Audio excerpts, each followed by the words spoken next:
pull up voltage. Pull up pull up pull up 1.8 voltage, ঠিক আছে। এই ভোল্টেজটা প্রথমে লজিকের মধ্যে আসে, আসার পরে হচ্ছে একটা রেজিস্টর সিরিজ হয়, রেজিস্টর সিরিজ হইয়া তারপরে আবার আরেকটা প্যারালাল থার্মাল রেজিস্টর অথবা নরমাল রেজিস্টর প্যারালাল অবস্থায় থাকে, ঠিক আছে। প্যারালাল বলতে কি এক পাশে গ্রাউন্ড এক পাশে হচ্ছে পজিটিভ, আর সিরিজ হচ্ছে একদিক দিয়ে লাইনটা ঢুকবে অন্য দিক দিয়ে বের হবে। তো এখানে আমাদের সাধারণত এই রেজিস্টরগুলো হচ্ছে 30 থেকে 70 কিলো থাকে। কত থাকে? 30 থেকে 70 দুইটাই, এই প্রথম রেজিস্টর আর দ্বিতীয় রেজিস্টর দুইটাই হচ্ছে কি 30 থেকে 70 থাকে। এখানে প্রথম রেজিস্টর হচ্ছে এইটা, এটার নাম দিলাম R1, এটার নাম দিলাম R2। আচ্ছা, তারপর মাঝখানে একটা ভোল্টেজ তৈরি হবে। এই 1.8 ভোল্টেজটা এই রেজিস্টর সিরিজ হওয়ার কারণে যদি এখানে রেজিস্টর সিরিজ হয়ে এই পাশে আসে অবশ্যই ভোল্টেজটা কমে যাবে, যেহেতু রেজিস্টরের কাজ কি ভোল্টেজ এম্পিয়ারকে কমানো। তো এখানে পরবর্তীতে হচ্ছে আমাদের আরেকটা রেজিস্টর আছে না,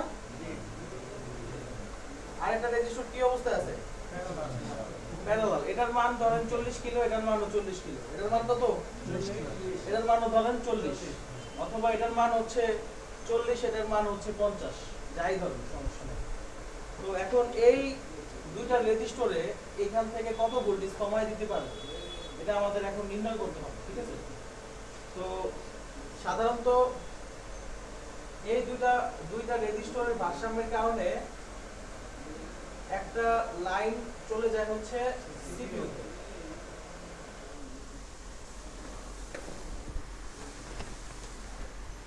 সিপিইউ প্রথমে আমাদের 1.8 ভোল্টেজটা ঢুকলো, ঢোকার পর এটা আবার কইমা চলে গেল কোথায়? সিপিইউ তে। এখন সিপিইউর কন্ডিশন হচ্ছে সিপিইউ রে 0.6 থেকে 0.9 ভোল্টেজ দিতে হবে, বুঝতে পারছেন? জি। সিপিইউ রে কি দিতে হবে? 0.6 থেকে 0.9।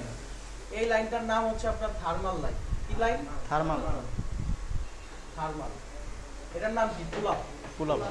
তাহলে পুল আপ হচ্ছে 1.8 ভোল্টেজটারে দুইটা রেজিস্টর যদি একটা রেজিস্টর আপনার সিরিজ অবস্থায় থাকে এবং অপরটা যদি প্যারালাল অবস্থায় থাকে, এটাকে বলা হয় হচ্ছে ডিভাইডার সার্কিট।